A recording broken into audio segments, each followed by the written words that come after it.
இன்று ஒரு கதை. ஒரு ஊரில் ஒரு வண்ணான் இருந்தான். அவர் கழுதையை வளர்த்து வந்தான். துணி துவைக்கும் போது அதில் எல்லாத்தையும் தூக்கி வச்சுக்கிட்டு ஆற்றுக்கு போவான், வருவான். இப்படி இவங்களோட வாழ்க்கை போயிட்டு இருந்துச்சு. ஒரு நாள் அவன் வீட்டு பின்னாடி இருந்த கிணத்துக்குள்ளே இந்த கழுதை விழுந்துருச்சு. ஐயோன்னு கதறான். எப்படி எடுக்கிறதுன்னு தெரியல. பக்கத்து வீட்டில் போய் கூப்பிட்டான். அவர் வந்தார். கயிறெல்லாம் கட்டி இழுத்து பார்த்தாங்க, ஒன்றும் முடியல. என்ன பண்ணலான்னு யோசித்தாங்க. அந்த கழுதையும் கத்திக்கிட்டே இருக்குது, இவனும் அழுதுகிட்டே இருக்கான். என்ன பண்ணுறதுனே தெரியல.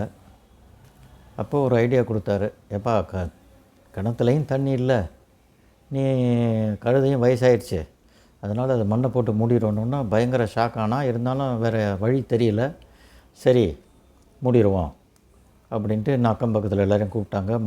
இங்கேருந்து மண் வெட்டி எடுத்துகிட்டு வந்து அப்படியே எடுத்து தூக்கி உள்ளே போட ஆரம்பித்தாங்க.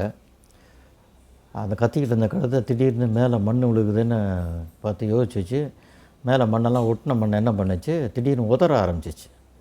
அப்படி உதற அந்த மண் கீழே போயிட்டுருக்கு. மண் மேலே வந்து விழுகிற மண்ணை உதற ஆரம்பிச்சிச்சு. அப்படியே அது மண் மேலே, அது மேலே காலை வச்சு மேலே வந்துக்கிட்டே இருக்குது. இவங்கள மூடிக்கிட்டே இருக்காங்க. அது உதறுது, மேலே வந்துக்கிட்டு இருக்குது. கடைசியில் பார்த்தா மண் மூடவும் இது மேலே வரவும் கரெக்டாக இருந்துச்சு. அந்த மாதிரி தான் நம்ம ஈகோவை உதறணும். நம்ம ஈகோவை உதறணும்னா இதே மாதிரி மேலே வந்துடலாம் அப்படிங்கிற ஒரு சின்ன கருத்து இதிலேருந்து சொல்லலாம்னு ஒரு ஆசை. நன்றி.